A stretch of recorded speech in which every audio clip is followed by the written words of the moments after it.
we doing? Welcome back to another episode of Steele Talkin Sports. I am your host, Jay Steele, and let's get talking.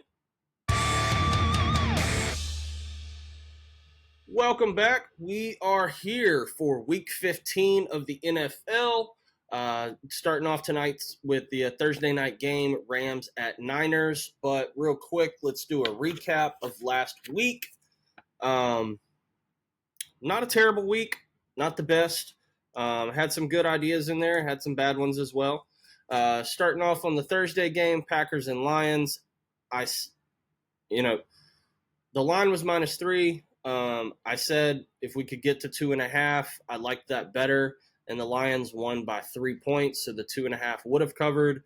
If you took the 3 or 3.5 with the Packers, then you pushed or you won. So depending on what you listen to, as far as my advice, you won or maybe lost that bet. I played it at 2.5, so I got the W. Next up, Jacksonville gets the W, 10-6 against the Titans. That was a really ugly game, but we got the +3.5. I actually played the money line with Jacksonville, so that was a nice +160 on the money line, so that was pretty cool. Moving on, the Miami Dolphins get an overtime win against the Jets. I was on the -6.5, so that stinks that in overtime they don't kick a field goal, so they only win by 6. Minnesota -5.5. That was an easy cash. Really, just Sam Darnold just threw the ball all over the place. Jordan Addison and Jefferson went for over 100 yards. Jefferson 2 touchdowns. Jordan Addison 3 touchdowns. Pretty amazing game from Sam Darnold. He is having a nuclear season with the Vikings. Next up, the Saints go on the road to the Giants. They did get the win 14-11, but not the cover. They gave up a meaningless touchdown in the last few minutes. That would have, we were very close to winning that bet. So I felt like we were on the right side. Bad news is Derek Carr is injured again. He made a dumb play, like trying to hurdle a guy and get the first down. And Derek Carr is not a runner, so that was not a good decision. And I think he broke a hand or a finger. So not a good sign from Derek Carr there. Carolina +12.5. We got that against the Eagles. Honestly, Carolina is playing really good football. They're not winning a lot of games, but they're staying in it against really good teams. So that was pretty impressive that they hung on for that long. And really here in the fourth quarter, the Eagles got the only touchdown and the 2-point conversion. So before then, they were down 16-14.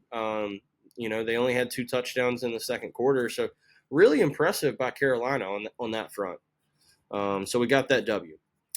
Pittsburgh -6.5. That was really never in question. Jameis did throw 41 times for only 212 yards and 2 touchdowns. Jerry Jeudy had a nice touchdown early in the game, but other than that, the Browns didn't do much. So the Steelers get the W 27-14. Moving on, Tampa Bay gets the win against the Raiders 28-13. We were on the -6.5. That was really never in question either. The Raiders put up a little bit of fight in the second quarter, but other than that, they were pretty garbage. To the 4 o'clock slate, Seattle gets the upset in Arizona. I totally read that game wrong. Charbonnet runs for a career high of 134 yards and 2 touchdowns. Really nice by him. Honestly, Jackson Smith and Jigba had a great game. 5 catches, 82 yards, and a tutty. Kyler Murray didn't look bad, but the offense just couldn't move the ball, and then defense couldn't stop Seattle for nothing. So I was pretty upset on the take on the Cardinals there. So we got a loss as far as that goes. The game of the week really was the Bills and Rams. I mean, 86 points scored. Super awesome. Josh Allen threw for 3 touchdowns. He rushed for 3 touchdowns. Kyron Williams, 29 carries, 87 yards, and 2 touchdowns. Puka Nacua, 12 catches, 162 yards, and a touchdown. This was just an onslaught of points. There was no defense played by anybody in this game, but just hats off to the offenses on both sides. What a fantastic game to watch. The Bills looked totally out of the game, and then they scored 21 points in the fourth quarter. Super impressive by Josh Allen. I think he's well on his way to an MVP. But just a fantastic game to watch. Every time you looked up at the TV, points were being scored. But as far as the bet goes, I liked the Buffalo -5 last week. But I also said if you could get up to a 6.5 with the Rams, then I liked that. So depending on which you listen to, you may have won that bet. And also I said over 49.5. Both teams almost got to that number by themselves. So that would have been an awesome alternate over if you played over 60, over 70, over 80 even. You could have made some huge money on that game. Next up, we had the Niners taking care of the Bears, 38-13. This was never in question. Obviously, it was 24-0 at halftime. The Bears are just bad. They're so bad.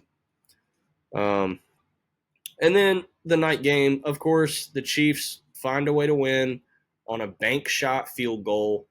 What in the world is going on with this team? I don't know.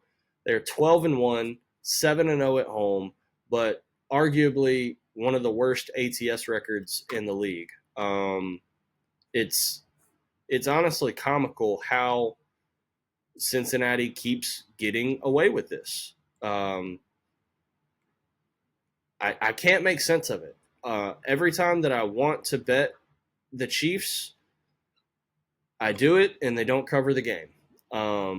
And I just every single time that I look at their matchups, I'm like, this is the week that the Chiefs are going to get it together. They're gonna cover the spread. They're gonna do what they need to do, but they keep finding ways to win games in the ugliest of fashions.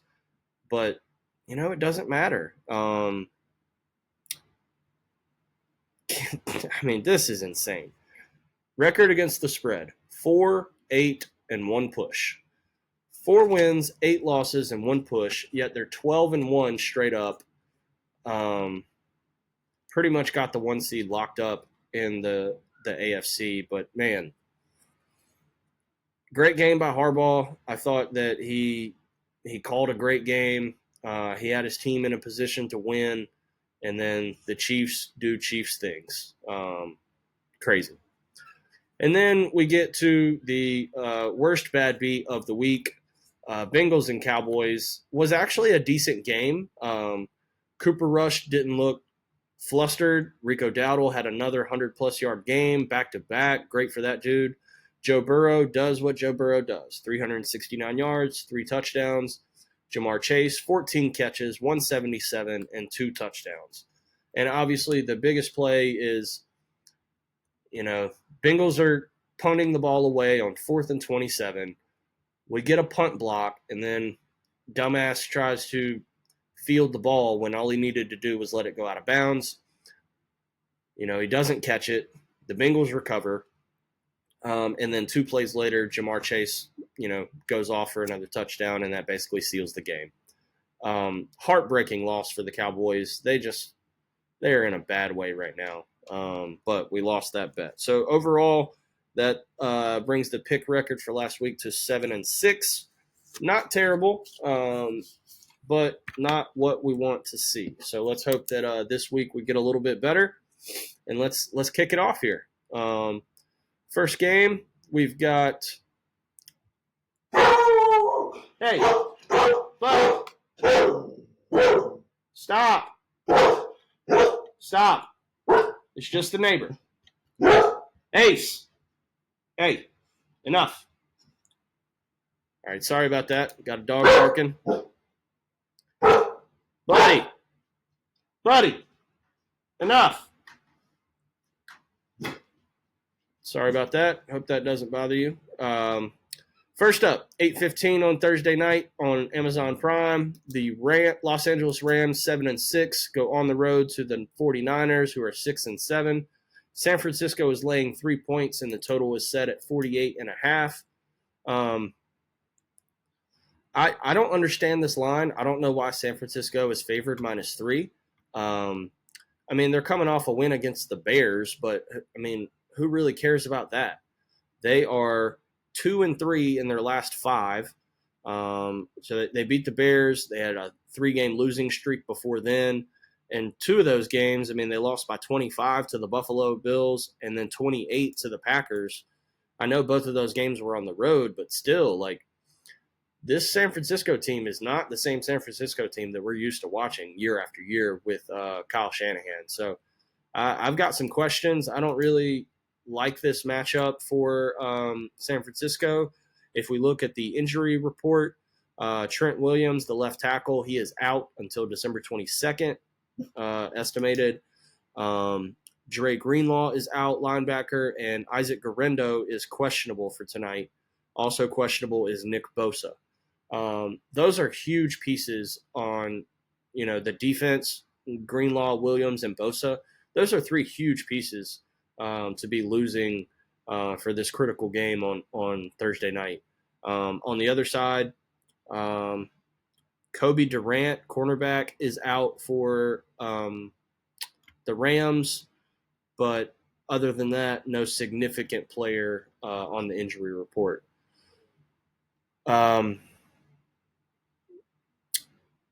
Yeah, I don't know. I like the Rams in this matchup. I think the Rams are just on fire a little bit. They've won 3 of their last 4. Um, you know, went on the road at New England, had a tough game against Philly that they lost, beat New Orleans, and then beat Buffalo last week, which that was a pretty impressive win because Buffalo has been super hot. So I don't know. I've got to take the Rams +3 here. I like the Rams in this matchup. I like Cooper Kupp. I like Puka Nacua. I love Matthew Stafford. I just think that they're gelling the right way right now. And then Kyron Williams has seriously stepped up his game. Dude is getting a ton of touches, and he's making the most of them. 4 touchdowns in his last 3 games. His last 5 games rushing 62 yards, 86, 72, 104 against New Orleans, and then 87 last week against Buffalo. So pretty impressive. He's doing great things for the Ram, and he is a workhorse for them. So I really like what Kyron Williams is doing. If you were looking for a prop in this game, my favorite prop would be any Puka Nacua props. He's getting the targets, he's getting the yards, he's getting the touchdowns. Over his last 5 games, starting with 5 weeks ago against Miami. 9 catches on 14 targets for 98 yards, 7 catches on 9 targets for 123 yards and a touchdown. Had a long of 37. Against Philly, 9 catches on 13 targets, 117 yards. Against New Orleans, 5 catches on 8 targets for 56 and a touchdown.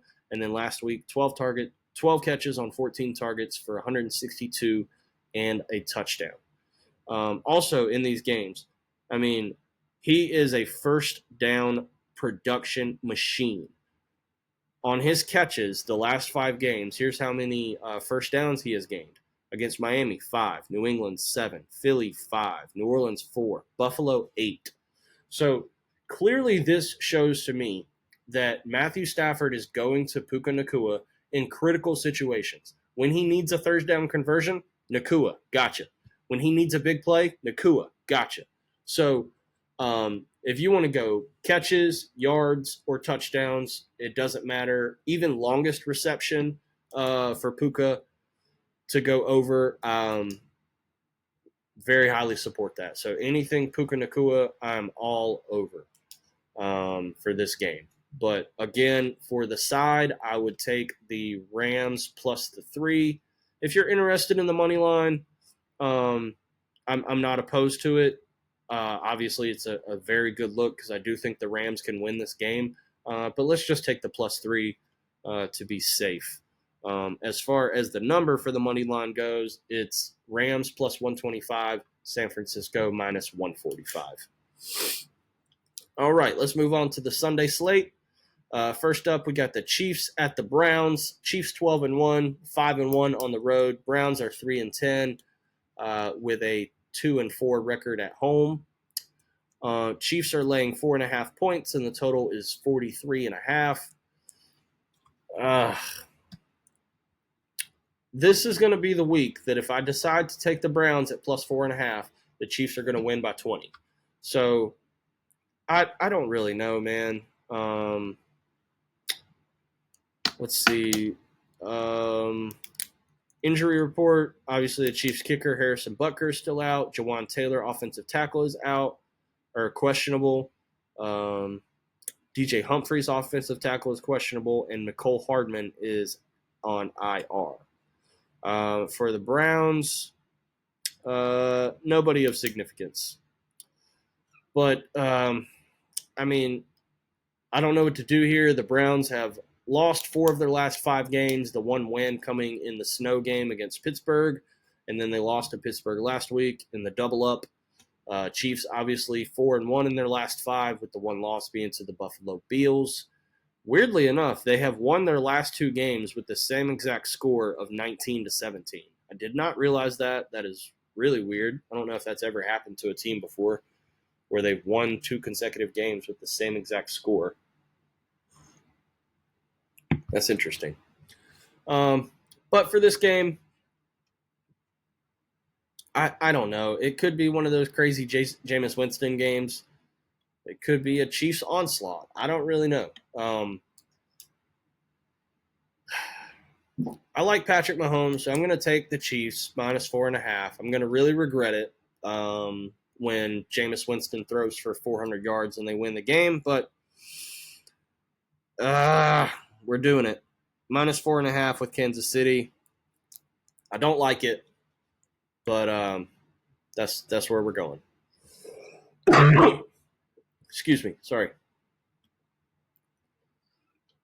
Next up, let's go ahead and get this garbage Cowboys team out of the way. Yeah. Cowboys go on the road to the Carolina Panthers. Cowboys are 5-8 with a 4-2 away record. That's funny. Panthers 3-10 overall, 2-5 at home. Wow, this is incredible. Panthers opened up as minus 1.5 favorites. It is now moved to minus 3. You heard that right. The Panthers are favored minus 3 against the Cowboys. That is very surprising. However, we are not a good team. The Cowboys, I mean. So, I don't know what to make of this. This is like two bad news Bears teams getting to play each other. Obviously, Cowboys lost an integral piece of the defense the other night. DeMarvion Overshown tore 3 ligaments in his knee. Dude, so sad. Hate that for you, dude. You were having a great year. Just had like a pick 6 the other week. Man, just hate that for you, dude. Prayers and good health coming to you, Overshown. Hope you come back better and stronger than ever. As far as other injury report news, CeeDee Lamb questionable, Trayvon Diggs questionable, Jordan Lewis questionable. On the Panthers side, J.C. Horn, Jadeveon Clowney also questionable. So I don't know. I mean, a lot of injury report news, but this is an ugly game. Over under set at 43.5. I would maybe be interested in playing a total more than the side here, but I mean, it's tempting for me to take the Cowboys at plus 130 on the money line against the Panthers. I think we can really win this game. I think Rico could run the ball well enough, and Cooper can not make any mistakes to keep us in the game, and Brandon Aubrey wins it with a field goal. But I really have no interest in betting this. I'm just very shocked that the line has moved from minus 1.5 to minus 3. I don't I don't understand that line movement in this game. In other games, I get it, but I mean, these are two really bad teams. There's no like positive angles to look at with either team, except for the Panthers are covering spreads as of late. Um, they beat New Orleans, they beat the Giants in overtime, and then they covered against Kansas City, covered against Tampa Bay, covered against Philly.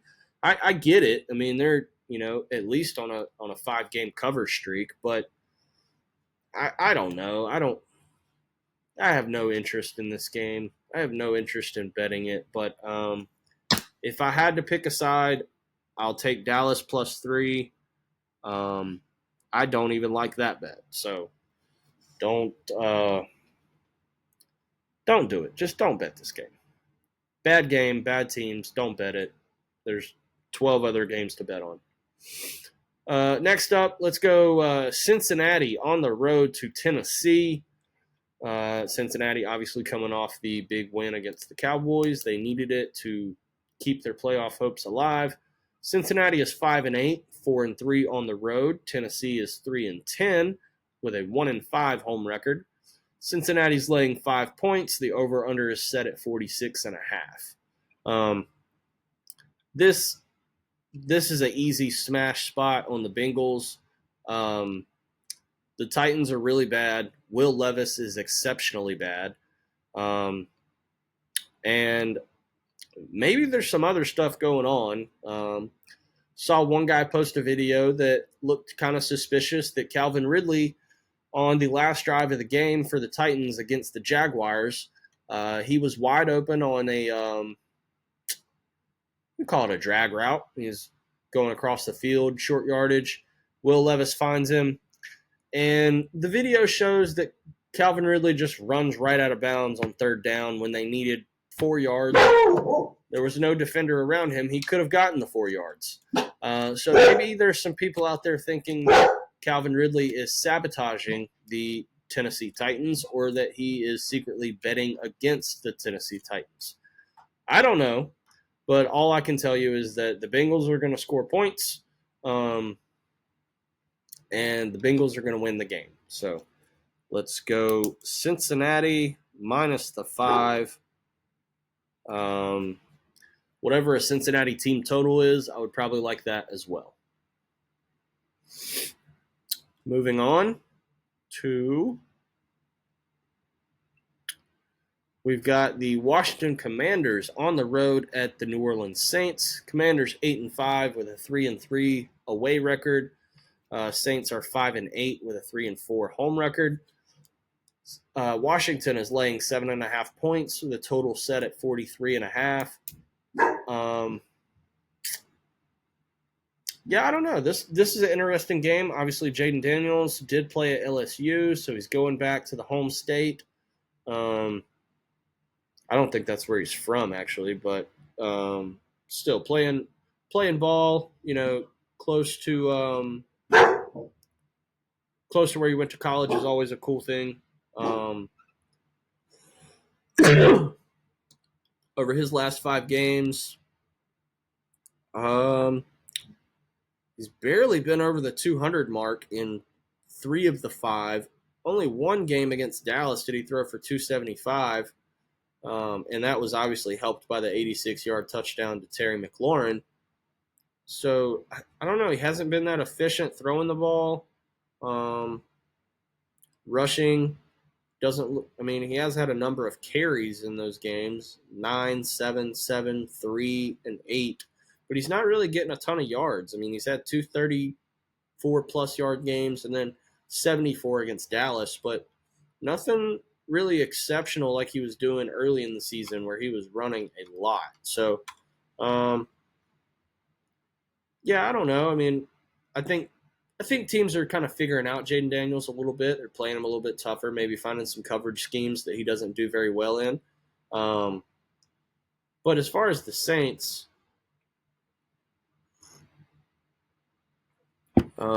let's see. They've got Bub Means, wide receiver, on IR.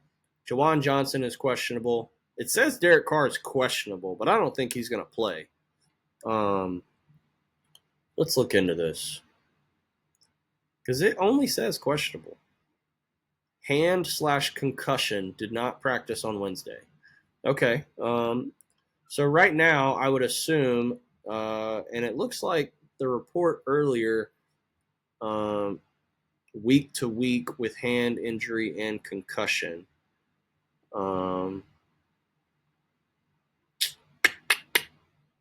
Doesn't look like he's going to have surgery, but possibly a fracture. So if he does play, he could be limited or just not full strength Derek Carr. So in addition to that, Alvin Kamara is questionable, and Chris Olave is still on IR with a second concussion this season.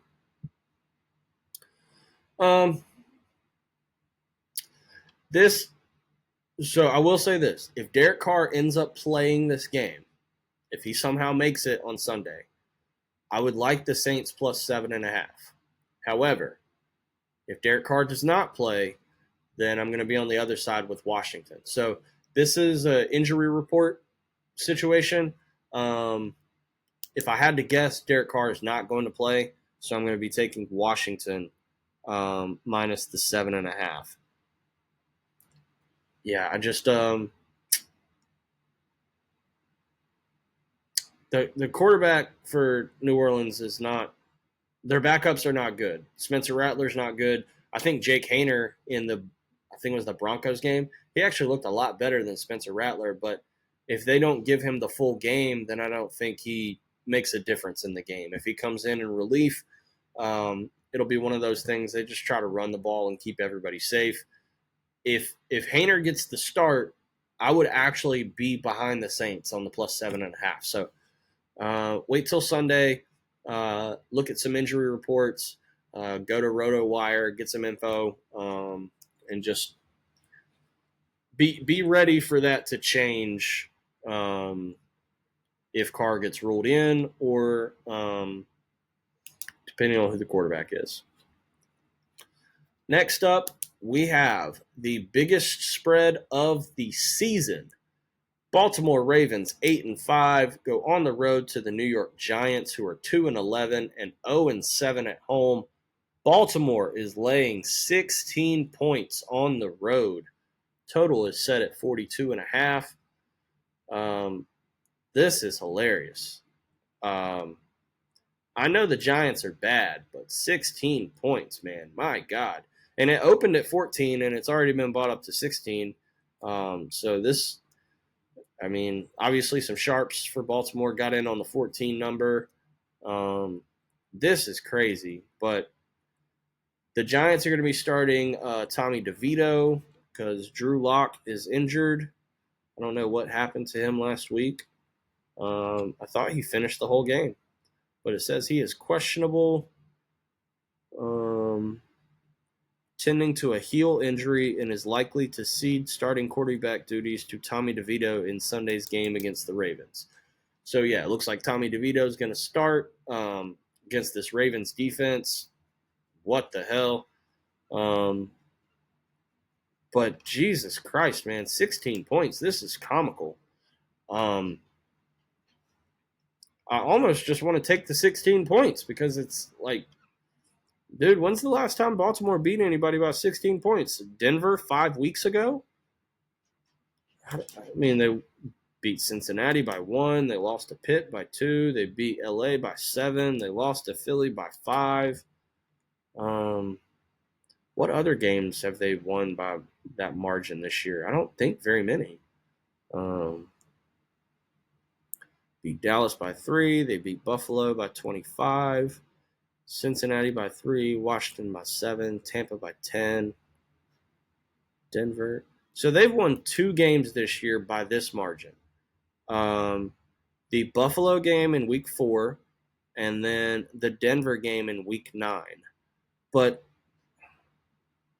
the Buffalo one is surprising because that's a really good team, and they beat them by 25 points. That's pretty crazy.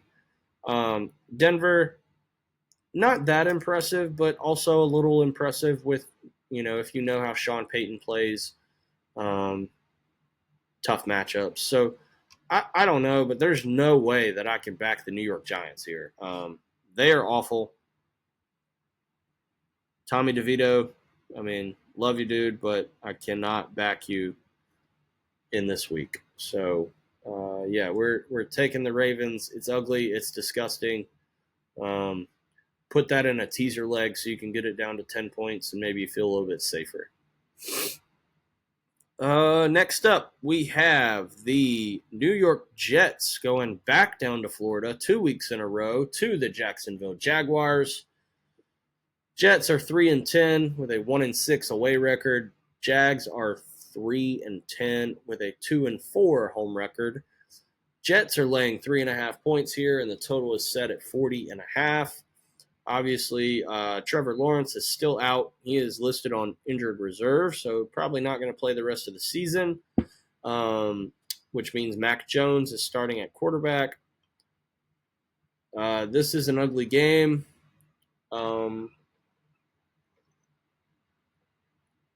Jets have lost 4 in a row.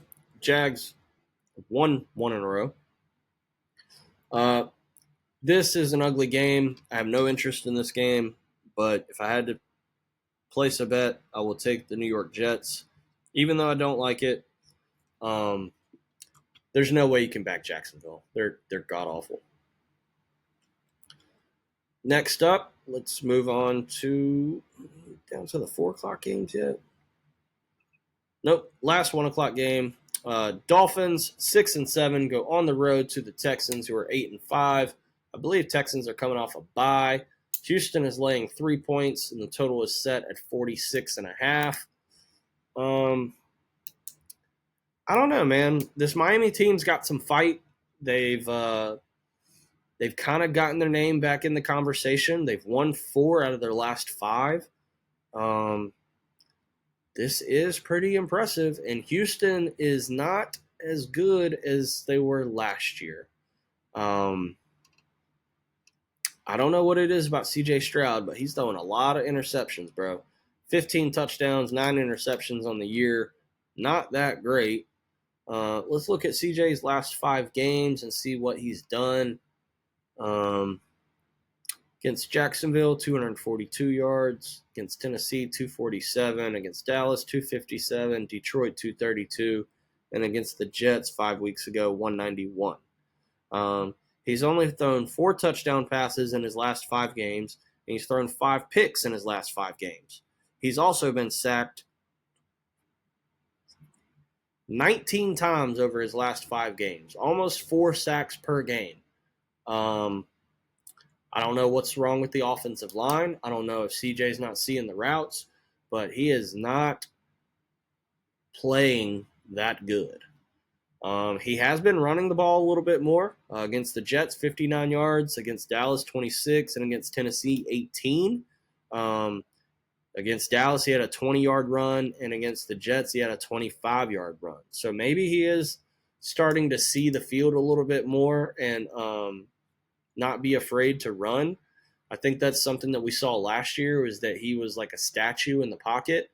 So he's getting a little bit more comfortable. He's not that fast of a quarterback. I mean, he has some long strides, but it doesn't look like he runs very well. Yeah, I guess you could say that. But he has found some spots to take advantage of maybe some empty stuff over the middle or scrambles. So, but in this game, I can't back the Texans. I just don't think they're that strong of a team. And Miami is kind of on a heater right now. They've won 4 out of 5. I like what Tua's doing. He's spreading the ball around.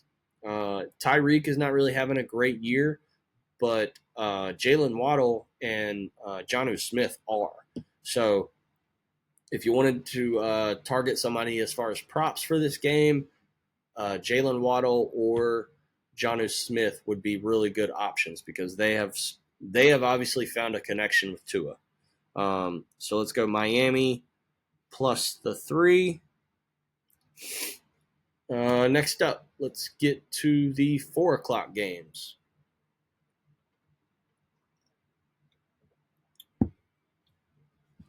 Here we go. First up, we've got the Colts on the road at the Denver Broncos. 6-7 for the Colts. Broncos are 8-5. Denver is laying 4 points, and the total is 43.5. This one is very simple for me. In Denver, at altitude, the Colts are coming from a dome in Indianapolis. There's no way that they play well here in Denver. So it's a Bo Nix day. I'm a believer. Yes, you heard that right. I'm a believer. Bo Nix, possibly rookie of the year. Dude is playing really freaking well right now. I like what he does as a quarterback. Sean Payton doesn't ask him to do anything outside of his skill set. And the Broncos are on a 3-game winning streak. And they've been thumping people, to be honest.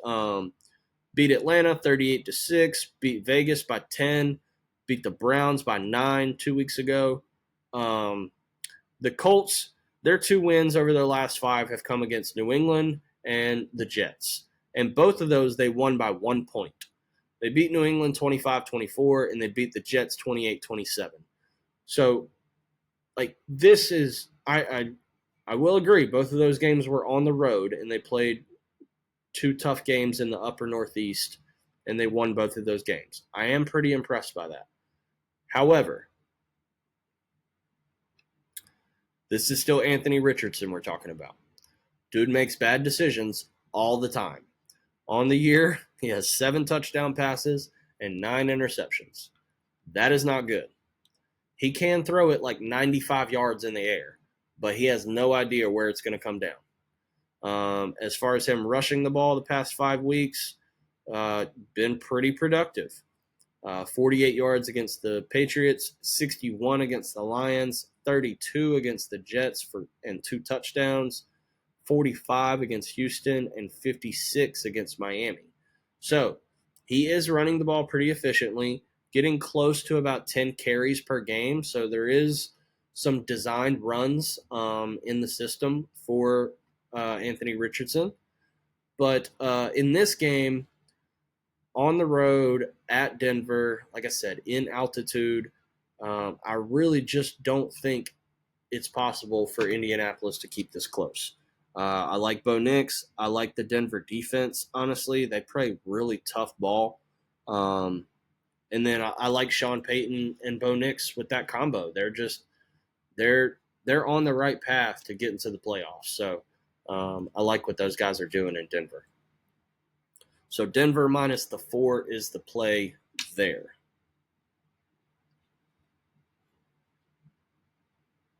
Next up, let's see.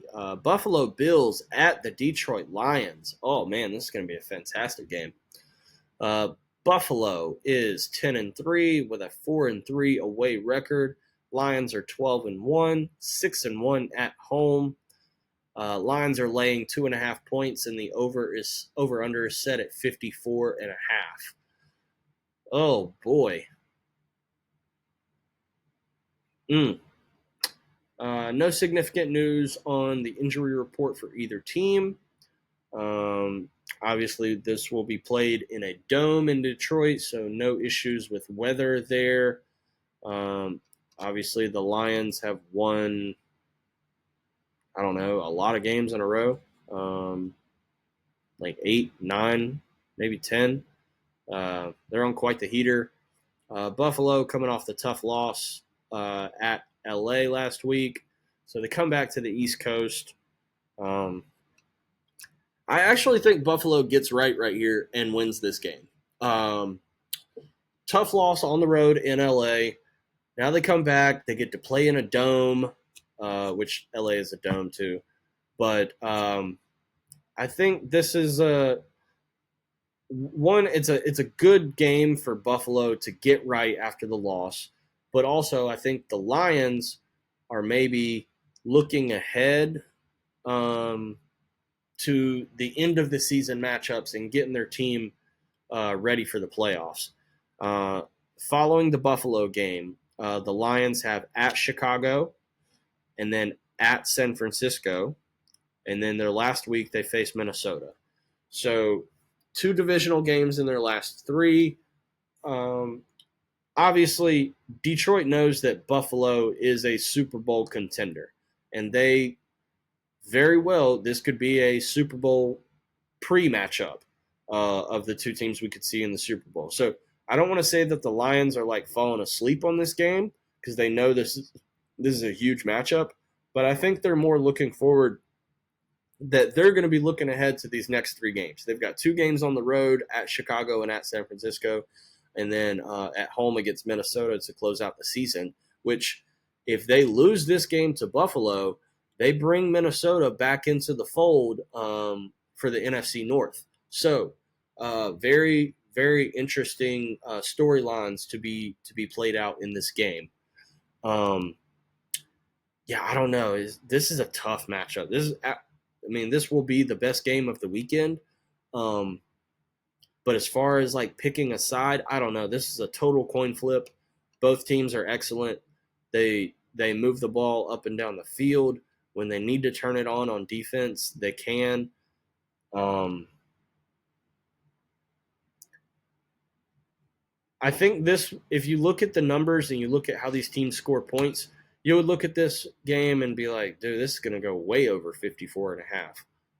However, I think this could be one of those sneaky defense riddled matchups where neither team gets to move the ball down the field and there's just a ton of punts, some interceptions, maybe some fumbles.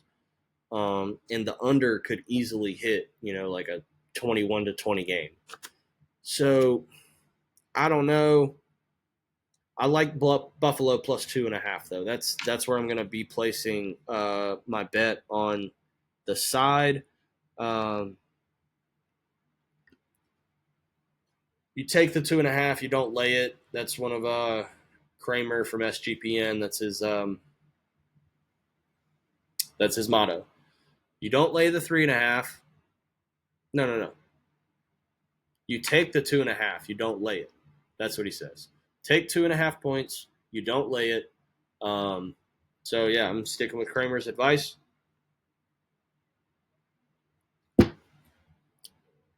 And let's move on to the next 4:00 matchup. We have loading. Steelers on the road at the Eagles. Oh, fantastic. Oh, man, I did not realize this. They switched up the slate this week. 1, 2, 3, 4, 5, 6, 7. So we have 7 games in the 1 o'clock slate, and we have 1, 2, 3, 4, 5 games in the 4 o'clock slate. Oh, my God, this is the first time they've done this all year. Usually we get stuck with only 3 games at 4 or sometimes 4, but 5 games at 4 o'clock this week. Hell yeah. Way to go, NFL. Really stepping up on the scheduling this week. So Steelers are 10-3 going on the road to Philadelphia, who is 11-2. Philly is a 5.5 point favorite against Mike Tomlin. Come on. Total set at 41.5. Yeah, Mike Tomlin is a dog. Love it. Mike Tomlin is a 5.5 point dog. Love it even more. Yeah, this is a fantastic game. This will be another really awesome game to watch at 4 o'clock. Only injury news is Dallas Goedert is on IR for the Eagles. That sucks. Steelers have won 4 of their last 5. Eagles won all 5 in a row. I know the Eagles are on a pretty big win streak too. Yeah, Eagles have won 8 in a row. 9, I'm sorry. So yeah, Eagles on a heater. Pittsburgh's been on a heater all season. But this is no question. Mike Tomlin plus 5.5. Russell Wilson. Let's ride. Sorry, I can't write. Yeah, I don't even need to spend a lot of time on that game. Mike Tomlin plus 5.5 points. It's a Pennsylvania barn burner shootout. I think that's going to be a fantastic game. Next up at 4:25, Patriots on the road at Arizona. Patriots are 3-10 this year. Arizona is 6-7.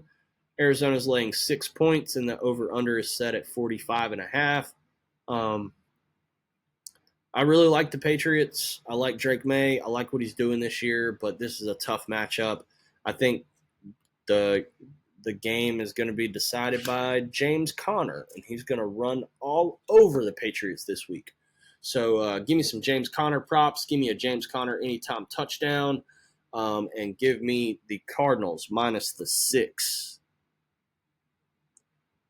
Go Birds. Not the Eagles birds, but the Cardinals birds. Next up, there should be one more game in the 4 o'clock slate until we get to the Sunday night and Monday night games, so only 3 games left. We have Buccaneers at the Chargers. Ooh, this is an interesting one. Bucks 7-6 on the road at the Chargers, who are 8-5. Chargers are laying 3 points here with the total set at 45.5.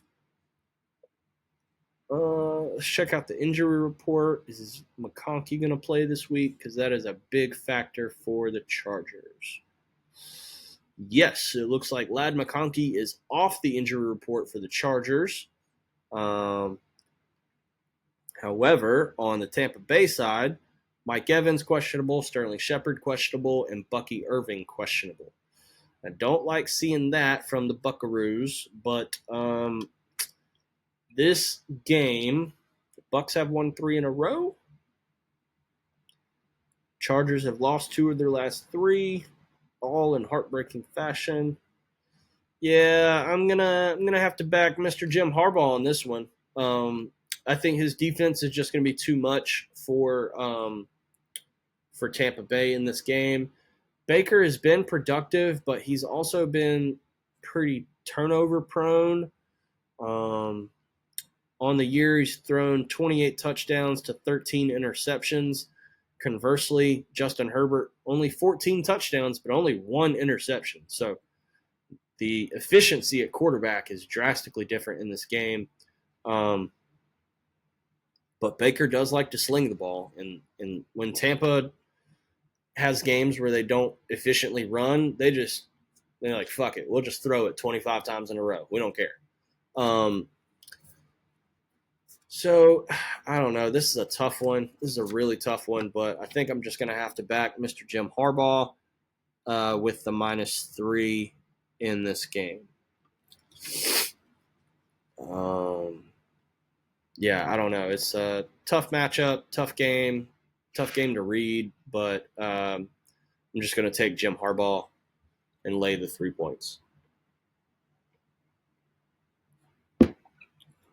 Next up, the Sunday night game, Packers at Seahawks. Packers 9-4, Seahawks are 8-5. Green Bay is laying 2.5 points on the road in Seattle. The total is set at 45.5 points. I like what the Seahawks are doing right now. I don't like the Packers at all. I still don't trust Jordan Love. I think he's very turnover prone. It's very sloppy. Like, I don't know. It looks like one of those like college quarterbacks that he doesn't know how to escape the pocket. He doesn't know where to run to. He doesn't know where his safe check down is. And he just launches the ball in the air, and then there's always a defender waiting for him. So, yeah, I don't trust Jordan Love in this matchup. 21 touchdowns and 11 picks on the season. However, Geno Smith, 14 touchdowns and 12 picks, not that much better. Actually, marginally worse. But I think Seattle is a more complete team. I know Josh Jacobs has been running the hell out of the ball this year, 1,053 yards and 11 touchdowns. But, 3 of those touchdowns came in the last game. So it's like not that impressive. Against Detroit, he scored 3 touchdowns and they lost. Against San Francisco, he scored 3 touchdowns and they won. So he's got 8 touchdowns in his last 4 games. That kind of production cannot be sustainable. And then Jordan Love, we got to go for like the anytime interception this week. Got to bank on that. But I think Seattle's hot right now. Seattle's won 4 in a row. The Packers lost both games to the Lions in their last 5, the 5th game and the first game, and then they won the 3 in between. So I don't know, but they beat Chicago on the field goal thing. They beat a depleted San Francisco team, and they beat a questionable Miami team. So, like, nothing really impresses me about what the Packers have done in the last 5 weeks. In Seattle, on the other hand, they beat San Francisco. They lost in overtime to the Rams, and then they beat the Cardinals twice and the Jets on the road, which the Jets are bad, but still having to travel from Seattle all the way to New York or to New Jersey, that's a hell of a game. So very impressed by Seattle over the last 5 weeks. I will take the Seattle Seahawks minus. Oh, I don't know if I read this wrong. Green Bay is favored 2.5 in this game. I think that's wrong. I think Seattle should be favored 2.5. So give me the Seahawks plus the 2.5. I would actually like the Seattle money line too. So I'm just going to mark that down. Might do a half unit on each. But yeah, really like the Seahawks in this game. Smith and Jigba is just going nuclear every single game. Geno is still doing Geno things, slinging the ball around, almost 3,500 yards this season. And then after what Charbonnet did last week, career high, I've got a feeling he's going to be the guy. Obviously, with Kenneth Walker injured, but he's got some new motivation now. He just hit his career high. He's like, fuck yeah, let's do this again. So I see the Seahawks being able to get the W in that game.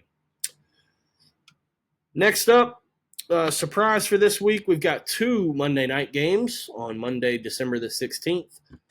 First one, Bears 4-9, 0-6 on the road, go to the Minnesota Vikings, who are 11-2 and 6-1 at home.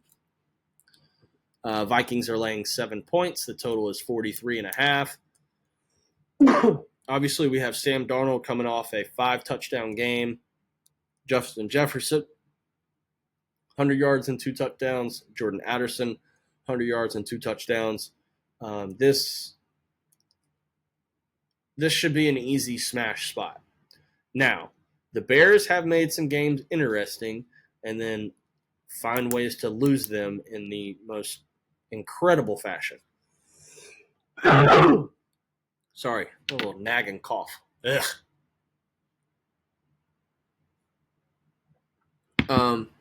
But man, like, I can't trust Caleb Williams. Like, dude is garbage. He doesn't know what he's doing. His coaching staff doesn't know what they're doing. Yeah, I don't know. There's no way you can back the Bears here. There's no way. There's no way. Minnesota's only covered this number 2 out of the last 5 games. That's kind of concerning. And they only beat Chicago 3 weeks ago by 3 points in overtime on the road. That was the No, that wasn't the Thanksgiving game. That was the Sunday game before Thanksgiving. Yeah, I don't know, man. I just don't trust the Bears. I don't like the Bears. I don't think that they play well here. So Minnesota -7. I don't like this one, but I can't trust Chicago. They're awful. And last game of the week. This caps it off. Falcons 6-7 go on the road to the Raiders, who are 2-11. This is a game of ugly teams. I don't know what Kirk Cousins is doing. He's not throwing the ball to the right team recently. Let's look at his stats over the last 5 games. Kirko. You have to go back to 5 weeks ago against the Dallas Cowboys, where he threw 3 touchdowns for 222 yards and no picks. He has not thrown a touchdown since. Against New Orleans, 23 for 38, 306 yards, 8.1 yard average, 1 interception. Against the Broncos, 18 for 27, 173 yards. I believe Michael Penix came into this game. 1 interception. Against the Chargers, 24 for 39, 245 yards, 4 interceptions. How did he throw 4 picks and they only lost by 4 points? That's crazy. And then against Minnesota last week, 23 for 37. He did throw for 344 yards, but 2 interceptions. So, I mean, I don't know what is wrong with Kirk over the last few weeks. He's just throwing the ball to the other team constantly. But the Raiders, on the other hand, are one of the worst teams in the league. They are 2-11, obviously. They are 1-4 at home. Gardner Minshew is on injured reserve. Aiden McConnell, the backup quarterback, is questionable with, let's see, what injury is he questionable with? It said Raiders coach Antonio Pierce says that O'Connell knee is in line to participate in Wednesday's walkthrough practice. Good. So he can walk. Excellent. That's, just what we needed to know. I don't know, man. I mean, if Aiden O'Connell doesn't play, they really don't have a chance. But, I mean, I've never even heard of 2 of these other backups on the Raiders staff. Carter Bradley and Jake Luton, or Luton. I don't know how you pronounce that. I do know who Desmond Ridder is, but who the fuck are these guys? Carter Bradley played at South Alabama. And Jake Luton played at Oregon State. Okay. Damn. I didn't know Jake Luton had stats. For real? Okay. All right. Sorry, I got distracted looking up some backup quarterbacks. Don't even know who the fuck that guy is. This is an easy, well, not easy because I don't trust Kirk Cousins, but I don't trust the Raiders even more. The only thing on the Raiders that you can trust is Brock Bowers. If the quarterback can throw him the ball, he will get you some yards and possibly a touchdown. But other than that, there's no way you can back the Raiders right here. It's Atlanta minus the 4 or pass for me. And that brings us to the end of the slate. So let's do a quick recap. I'll just run down all of my picks from the top. Rams +3. Kansas City -4.5. Dallas +3. Cincinnati -5. Washington -7.5. Baltimore -16. New York Jets -3.5. Miami +3. Denver -4. Buffalo +2.5. Pittsburgh +5.5. Arizona -6. LA Chargers -3. Seattle +2.5. Minnesota -7. And Atlanta -4. That is the episode for NFL Week 15.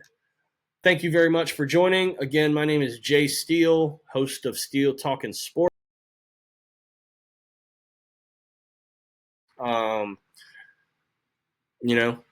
Sports and gambling, there's so many voices and talking heads that you can listen to out there that if anybody decides to listen to my show, I very highly appreciate it. So thank you very much. Like, comment, subscribe, shoot me a tweet on X. We'll talk football, whatever you want. Just reach out, talk football, or if you just want to talk something else. Doesn't matter. But I'm your host, Jay Steele. I will see you next week, and happy betting. Peace out.